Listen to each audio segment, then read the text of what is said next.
Welcome to Goal Outlet, your guide to entrepreneurship and digital marketing with your host, Mike McDermott. Goal Outlet dishes up killer growth hacking strategies from today's small business movers and shakers. Find out more at goaloutlet.com. Thanks for listening. Hey guys, good afternoon. This is Mike McDermott, and we are recording today on January 11th, 2017. Today's show is about growth hacking, and I want to share 4 growth hacker tips to help your small business grow. So a lot of people may be saying, what is growth hacking exactly? How does it affect me? Well, growth hacking strategies are all the rave right now. And it's what anyone is talking about, from the Fortune 500 company all the way down to the small business entrepreneur. It's all about expanding your marketing audience as well as your customer base in a very short period of time. I think some of the companies that get exemplified within the growth hacker space are companies like Snapchat, right? Where 2 or 3 guys got together in a garage, decided, I don't know why software development is always in a garage, but it happened to also be in a garage for the folks at Snapchat. You know, they built that company, and it was within 3 years was built up to a point where Facebook went and bought it for billions of dollars. So how does one do that? These guys didn't have any capital. Outside of some seed money to have the computing power to go in and run this app and develop this app on, as well as eventually some VC funders. But really, growth hacking is about growing a customer base. It's not about how you run your business. It's about actually working with techniques to go in and hack the system. So basically, you have a traditional system of marketing, and you decide not to use it. It's about doing unconventional marketing things to break through, grow faster, and stay ahead of the competition. This is especially useful for startups who don't have a budget and who still desire to accelerate quickly. It's also a great technique for the larger companies where, say your company's not doing so well and they're struggling, and they don't give you a marketing budget, but you're still held to some pretty crazy results that you have to go in and demonstrate in sales and marketing. So there are ways to go in and address those outside of the obvious, which usually is cutting costs, right? It's getting more business, and that's what we're going to be talking about today. The good news for small business owners is you don't have to be a big time Ivy League college grad to understand growth hacking. This is something that anyone can do. Literally anyone can do, because it's not complicated. In fact, many of the tactics outlined will sound very familiar to you, and you're like, hey, I'm not even sure why I didn't do that. Because really, it's a function of how quickly do you want to grow your business, and how interested are you in doing that? And are you willing to look at new ways of doing that are kind of outside the box? So, whether you're a B2B brand or a B2C brand, the tactics that we're going to talk about today, you can make that a part of your marketing strategy. The first piece that most folks are so afraid of, right, is hosting a webinar. If you're looking to boost the lead generation and grow the size of your sales funnel, we found that webinars are amazing platforms that not only allow you to delve deep into the topics to demonstrate your in-depth knowledge of the products and services that you provide, but it's also a great source of growing your email list, because every participant must register to join the broadcast. Okay, so they're not getting away with just getting free information from you and wasting your time, right? They have to sign up. They have to join the sales funnel. That's the most important piece of hosting a webinar. Imagine that you're going to host a webinar every week for your specific target audience, as well as your social media followers. You're going to add opportunities and grow subscribers and compound that activity over time. So once someone finds the information you share on your webinar valuable, ask them to share it. They may share it without you even asking. That's the growth potential, the ability to multiply your voice using these webinars. Okay, so what are the negative things about webinars? Well, folks are afraid to get on a camera, or afraid to get into a microphone, or afraid that they're going to look silly presenting information. Well, growth hacking is about confidence, and it's about a deep-seated desire to grow your company. If you don't have that, maybe webinars is not a good example of a growth hacking strategy that you can kind of wrap your hands around.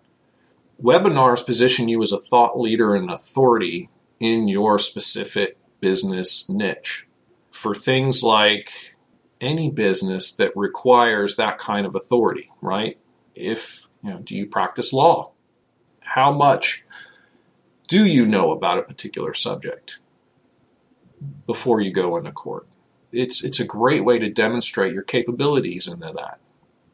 You can offer tons of value to folks above and beyond simply sharing white papers, and which you will do, simply sharing PowerPoint presentations, which you will also do, because it's a way to further that engagement and walk that customer closer and closer to that sales conversion point. Number 2, building a free tool.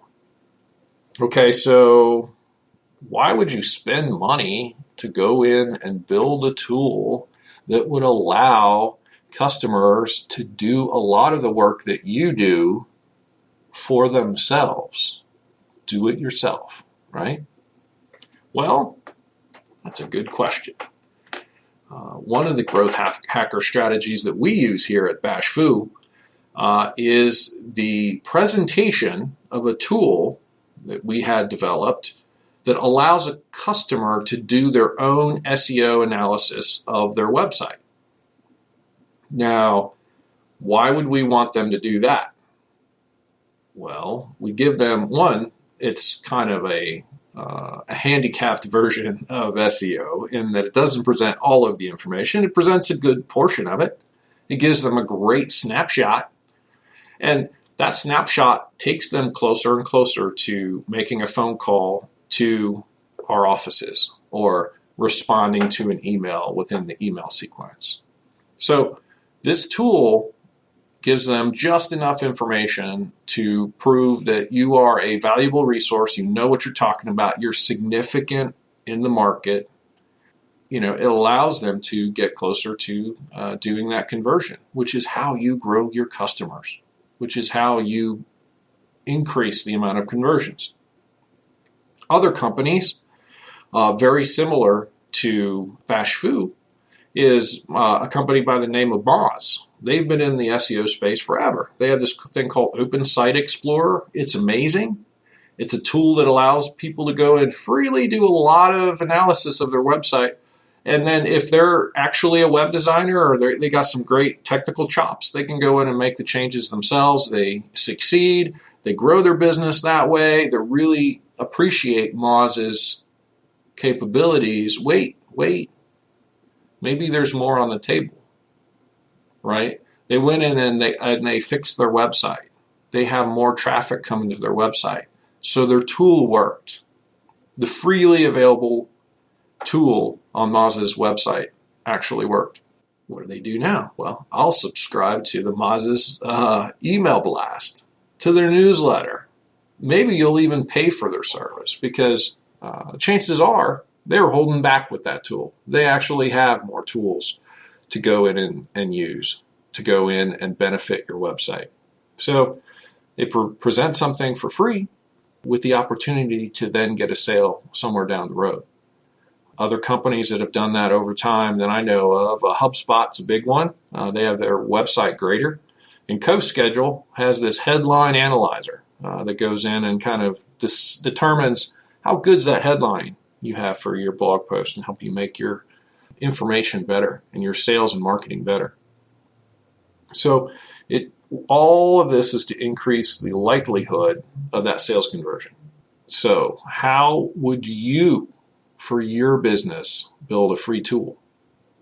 Take, for example, a company that provides project management and engineering regarding electrical systems, right? So they build electrical equipment for commercial and industrial buildings. And what kind of tool would be beneficial for them? How about an energy analysis tool? How about a tool that goes in and allows them to poke in different pieces of information like square footage of the building, amount of your current electric bill, how many lights you have, how many employees do you have in the building, what are your hours of operation? Type all that stuff in and then hit audit, right? And have it generate a number, right? If you work with this company, you could have a number that's different than that. You could save money versus wasting money. How powerful is that? Then how are you going to build that tool, right? Well, there's thousands of application developers that would be willing to help you. Bashfu, right? Our company does a lot of that app development, as well as a lot of other companies all around the country that can help you develop that app. But it usually takes about 2 to 3 weeks to go and build a very basic app. It takes about 6 to 8 weeks, maybe several months if it's a fairly complicated application that relies on external databases and things of that nature. And you're talking spending anywhere from maybe $1,500 to $20,000. I've seen for very elaborate apps that you can run on your iPhone or your Android. And then, the last thing on building the free tool is, having a downloadable resource that complements the tool. So not only present them with the information on their phone, but then say, hey, can you send this information to my email? Can you send this information can I download this information out of the app? All of those kinds of pieces of application functionality you'd want to think about, because it'll allow you to capture more email addresses of people that are not your customers, that you do not know, that are downloading this app, that may find value in it and may contact you. That's a great tip. Tip number 3, leveraging retargeting ads. Okay, this topic is about retargeting, or also known as remarketing, and it's a paid strategy where you place a tracking code on your website that will set a tracking snippet or cookie on the browser of those who actually visit the website. Using this technique, your ad content will now follow the recent visitors wherever they go online. Okay, so retargeting is an incredibly successful tactic in keeping your brand top of mind far beyond the last time that they were on your website. So, great example of this. Well, first off, you have to be in the ad network. Okay, so you have to participate in the advertising network online. Google AdWords is usually the one everyone goes in and chooses because they are the best at it, and you get the best results using them. And those are the reasons why when you go shopping at JCPenney, for example, and you go and take a look at a pair of jeans, you find the right size, right brand, you throw them in your cart, then you get distracted, right? Life happens, phone rings, somebody comes to the front door, you have to make dinner for the kids, whatever it is, you leave the website, you abandon your cart, right? You're no longer on the JCPenney website. As an advertiser that also sells that pair of jeans, how would I use retargeting? Well, I would create a retargeting ad for that pair of jeans to go in and follow them. If I was JCPenney, I would definitely be doing it, right? I would have that jeans advertisement set for retargeting. So that when they got back online and they went to, went to go look up their stocks on the CNBC website, guess what? Boom. They see that pair of jeans. Same brand. Possibly the same company, right? That are selling those jeans. It's a banner. It says JCPenney, buy now, right? It follows them wherever they go online. Up to 30 days usually is what I see for that following capability for retargeting. Did you know that retargeting, the click-through rates for retargeting ads are 10 times higher than a traditional display ad? Okay, so take that into account. When I show you an ad for a pair of jeans and you haven't been to any other website looking for them, and I just present it to you, you will be 10 times more likely to click on that if you had searched for it previously, right? And on top of more likely to click on it, you're also 70% more likely to convert on that sale. So for merchandisers, people that are selling things online that are not using retargeting, you're missing out on 70% conversions on those clicks. Personally, I would like to go in and take advantage of that if I was selling something that was like that. So when used in the combination of the kind of prospecting that we've been talking about, retargeting can lead to 140% higher conversion rates. And I think everybody wants to get behind that. So that's a way of hacking the system, right? So this is a non-conventional way of advertising your product to a consumer base and obtaining a much higher type of conversion strategy for your company. Looking here at my notes, I've got number 4 is creating a targeted list of emails. Okay, so this is honing your email strategy. You don't have an email strategy? You need one. Growth hacking will not occur unless you have an email marketing campaign and a strategy to go with it. Targeted emails increases your bottom line, boosts your brand exposure, bolsters customer retention, and it's one of the best tools to achieve growth in every area of your business. I'm going to rattle off some stats here because I'm kind of a numbers geek, and, well, I think they really kind of help to tell the story about email marketing. Email marketing yields an average of 4,300% return on investment for businesses in the United States. Okay, so the cost of creating emails, paying someone to write text for an email, launching an email campaign, and then managing it is 4,300 times return on investment. That's pretty good if you're going to talk about an advertising venue. Now, if the person that you have doing this is expert level and they know how to segment, target, and trigger different campaigns, you have a 77% return on your investment. Email subscribers are 3 times more likely to share your content via social media than visitors from other resources. You can, if your marketing strategy is just posting things on Twitter and Facebook, that's great. But email subscribers, when you have them, they're 3 times more likely to do that kind of social sharing than the folks that you just kind of hit up via your feed. And that's obvious. Twitter and Facebook, they don't want to advertise you unless you're paying them a lot of money. Email marketing's different. It's the hack to use social media to its best and most optimal. Personalizing the email improves your click rate by 161%, according to Chief Marketer. Okay, so those are emails where we not only have your email address, we have your first name and your last name. And if you have a marketing tool, a CRM, you can go in and address it. Dear Dave, I'd just like to go in and talk to you a little bit about the product or service that I have.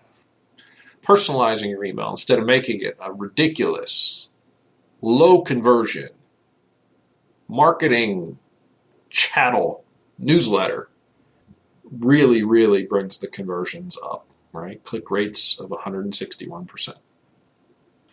And marketers have noted a 760% increase in revenue from segmented campaigns. Okay, so that's the difference between emailing an advertisement to Gen X and Gen Y, or Gen X and baby boomers, or millennials and baby boomers, or folks that have bought in the past 6 months and folks that have never bought, period.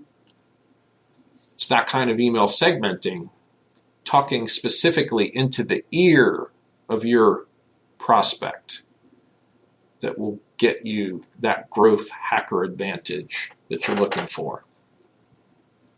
It really is where the revenue lies. It's identifying and segmenting your customers by age, geographical location, buying habits and frequency. All of this feeds into the buyer's journey. So the more things you know about them and the better you market to them, the higher rate of conversion you will have. It's hacking the system.